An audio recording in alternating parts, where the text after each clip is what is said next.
Dengue is fast emerging pandemic-prone viral disease in many parts of the world. Dengue flourishes in urban poor areas, suburbs and the countryside. Dengue is a mosquito-borne viral infection causing a severe flu-like illness and sometimes causing a potentially lethal complication called severe dengue. Adult mosquito can lay about 50 to 100 eggs at a time, and its lifetime it can lay the egg 4 to 5 times, and the eggs are not laid at a time but it can be laid in batches and at different sites. The egg takes about 24 to 48 hours to hatch into larvae, and the larvae stage has 4 stages. And this larval stage takes about a week depending on the temperature, even shorter days to become pupa, and which is a non-feeding stage, and from the pupa adult mosquito emerges out.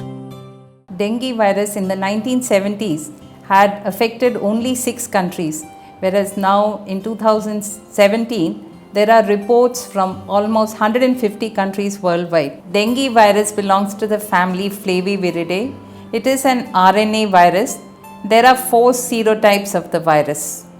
Now it's important to know the serotypes of the virus because severe dengue is associated with different serotypes. For example, currently dengue serotype virus 2 and dengue serotype virus 3 have been associated with severe dengue. Now basically the virus does 2 things in the body after the virus enters into the body. First thing is you have what is called small blood vessel called capillaries, and then there are blood cells called platelets. Now what the virus does to the capillaries is that it makes the capillaries little thin, and therefore the blood which is there, basically the water which is there inside the blood vessel goes out into the other spaces.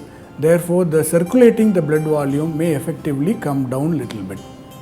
Second thing is it will bring down the platelets, which is responsible for the initial process of blood clotting.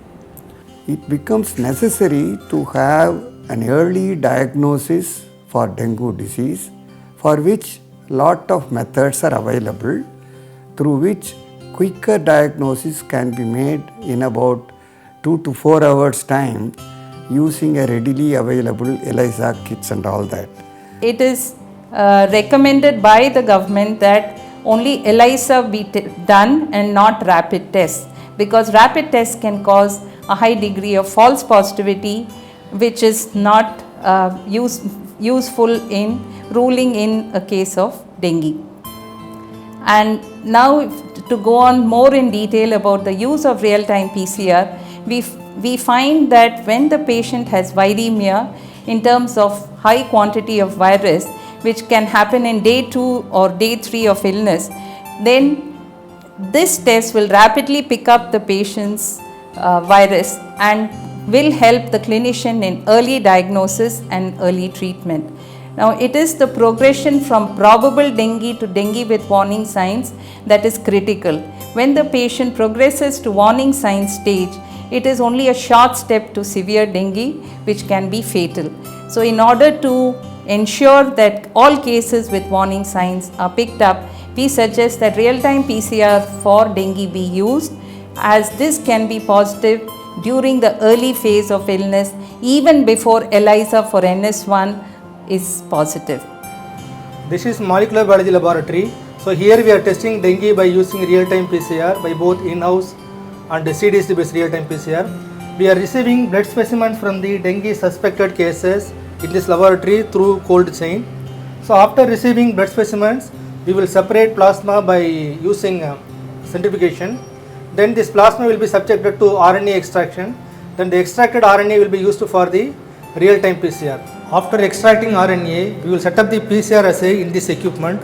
So this equipment is called as real-time PCR. So this is called as microcentrifuge tube or PCR tube. So in this we have to add extracted RNA, which is containing PCR master mix, which includes primers, probes as well as DNTPs and enzyme mix. Then we have to load it in the machine.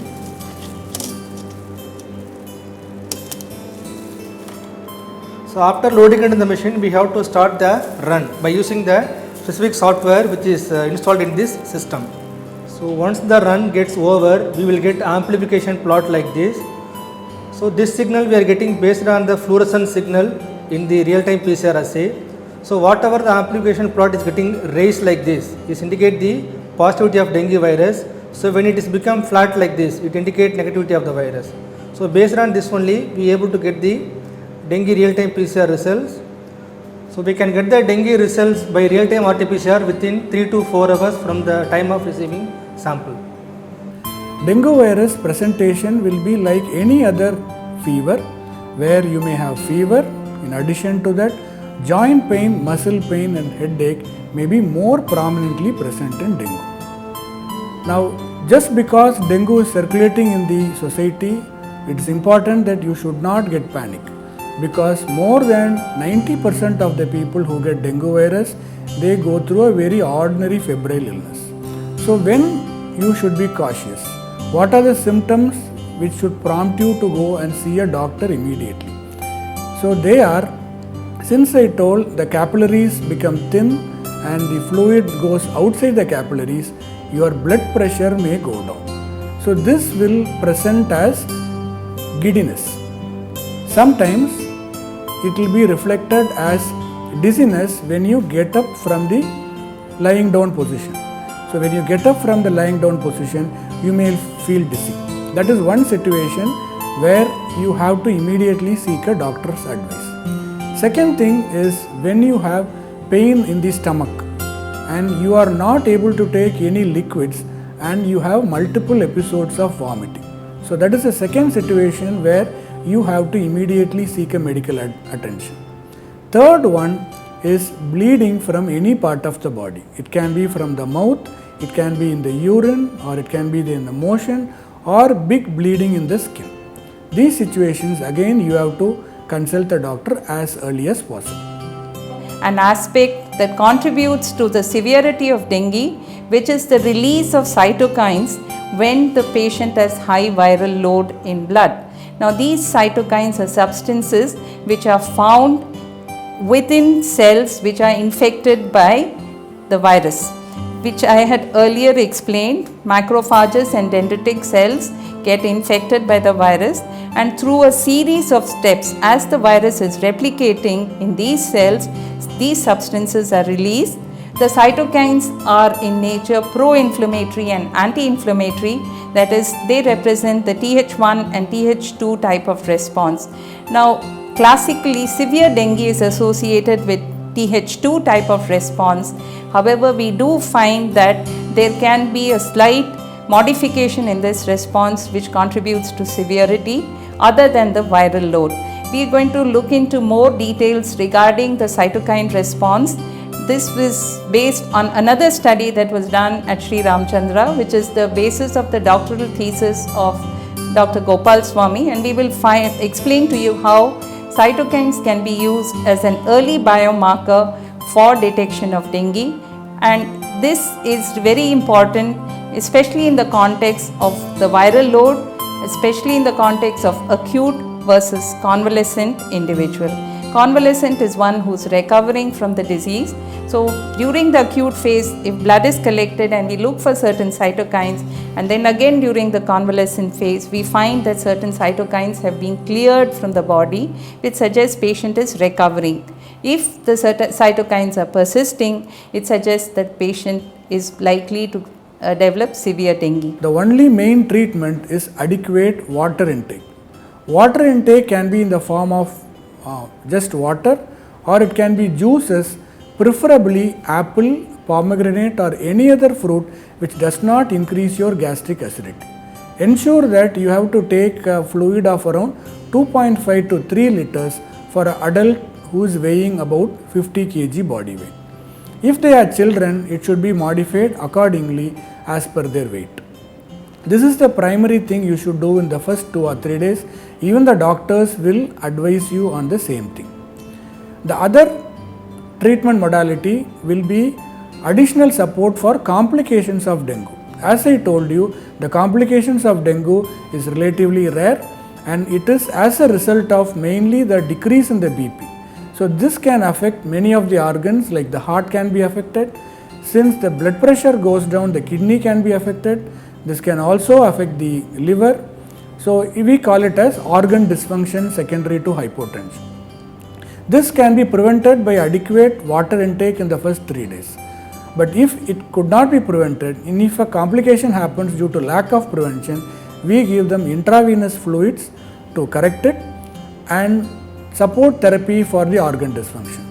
The second one is the problem in the blood coagulation system. So this is addressed only when there is a bleeding. So we give platelet transfusion or other blood products as required according to the test need.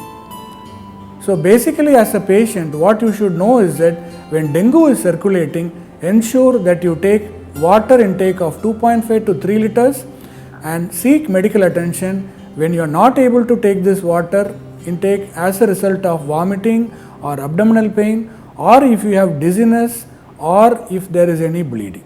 Once the patient is diagnosed, they can be given with modern medicine along with integrated treatment of Siddha, which give a perfect management and cure for dengue itself. In Siddha system of medicine, we are commonly used Nilavembu Kudineer for the management of dengue fever. Nilavembu Kudineer decoction powder, which is made up of 9 herbs. The chief ingredients is Nilavembu, which is known as green chireta in English. The next one is vetiver, which is known as cuscus grass. The third one is vilamachuve, that is white cuscus grass. The fourth one is sandal, everyone knows chandanam. And the fifth one is korai kilangu, which is known as nut grass. And the next one is parpadagam, that is thread stem carpet wheat. And the next one is pei pudal, that is wild variety of snake gourd. And milaga, everyone knows black pepper. And chukku, everyone knows dry ginger. All these 9 ingredients are coarsely powdered. They are shade dried and coarsely powdered with using a pulverizer, which is come to as Nilavembu Kudineer Churanam. Usually Nilavembu Kudineer Churanam is available in all Siddha medical shops, and we are using hardly 5 grams of Nilavembu Kudineer Churanam for a single adult. That means normal 60 kg weight adult, we are using 5 grams of Nilavembu Kudineer Churanam with 200 ml of water. So when we are advising the patient, we are saying that you have to use 5 grams, hardly taken 5 grams of Nilavembu Kudineer Churanam and add 200 ml of normal water. It can be boiled up to 10 to 12 minutes. So automatically what we are putting 200 ml, it has to be reduced to 50 ml of water.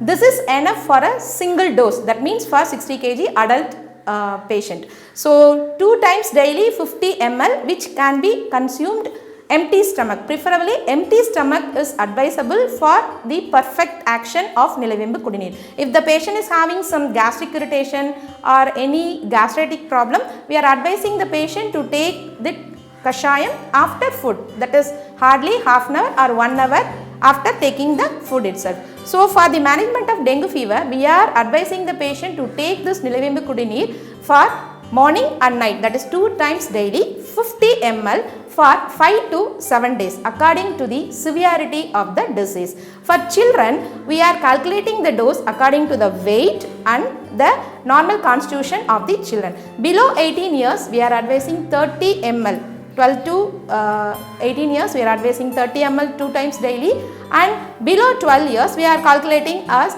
according to 55 ml or 10 ml or 15 ml according to the weight of the children. So with the advice of Siddha physician only, they have to take, it could not be taken continuously. Usually we are advising to take the Nilavembu Kudineer 2 times daily 50 ml before food for 7 days. How the country is prepared to manage nearly around 1 lakh of cases coming up in India every year, for which there is Department of Health and Family Welfare of Government of India jointly with the various state governments have evolved a program called National Viral Disease Surveillance Program, so that wherever any outbreak occurs, this can be looked into by proper diagnosis, and the state public health authorities can be alerted about the outbreak that is happening, and effective control measures can be initiated. There are as many as around 18 different viruses are looked into in identifying what could be a possible cause for a particular outbreak in the country, in any part of the country for that matter. So, in which common viruses that are included are dengue, chikungunya, influenza, Kyasanur forest disease, and other related viruses, which are also West Nile virus, and there are about 18 different agents like that. How to have a national level kind of a control program? What they have done is, they have initiated a network of laboratories. They are called as Viral Research Diagnostic Laboratories. They have identified 52 medical colleges across the country in all the states of Government of India, and the premier medical institutions have been designated as the VRDL laboratories, or Viral Disease Research Laboratories. And then for every state, they have also made one major institution or laboratory as a state level reference laboratory. As far as Tamil Nadu is concerned, we have King Institute of Medicine as the state level reference laboratory. Like that, in every state, one institution has been identified. And national level database has also been developed by an ICMR center. Indian Council of Medical Research has got its own institutes across the country. For all over India, the outbreaks documentation, providing sufficient information to various health authorities, all that is coordinated by a Chennai-based ICMR institute called National Institute of Epidemiology. So this is a data processing center. So you have three levels. The various medical colleges being the VRDL's laboratories, then you have state level reference laboratories, then you have a national level documentation center, and there is also a national level referral center for all the viral outbreak that may take place, that is National Institute of Virology in Pune. This is how the system runs. This has become a very model activity across the country to control the spread of the diseases. There is a very big institute in Pondicherry called Vector Research Institute. So that institute is doing a lot of work on that.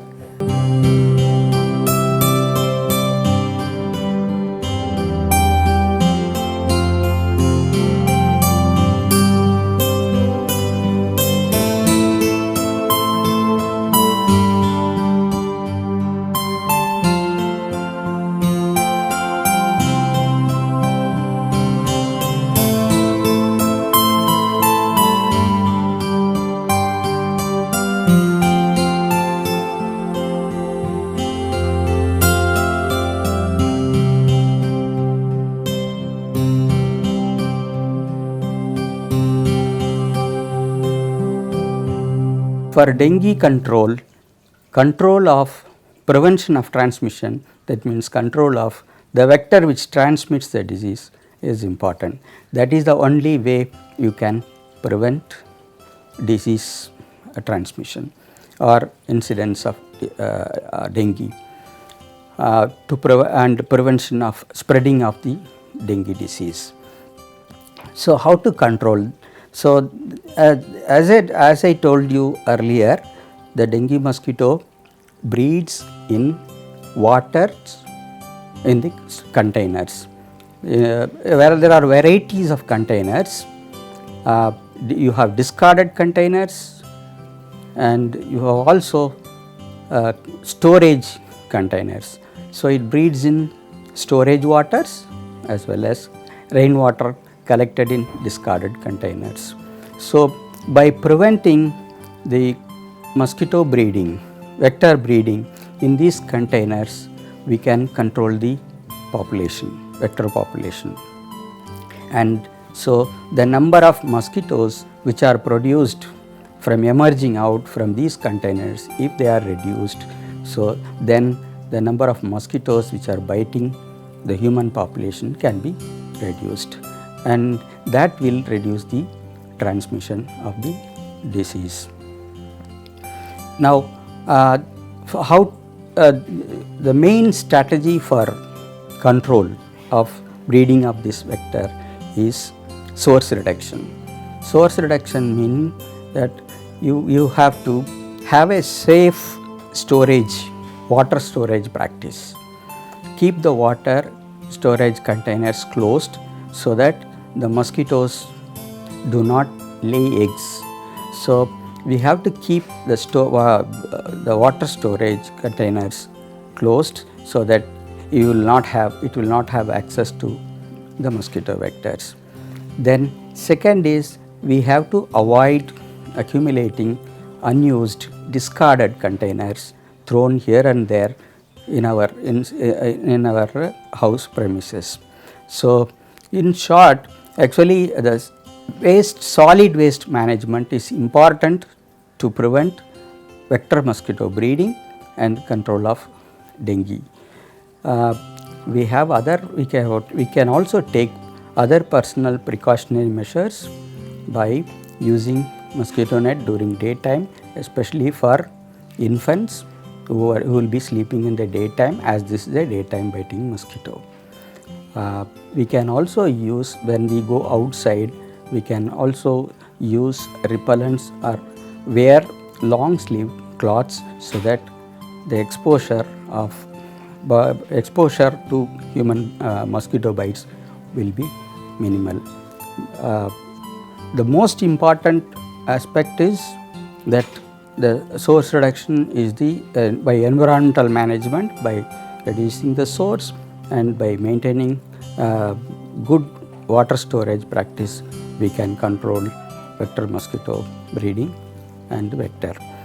And ICMR Vector Control Research Center has been working here to understand the epidemiology and the outbreak of dengue incidents in different parts of our country, and finding out ways and means of containing and preventing these outbreaks.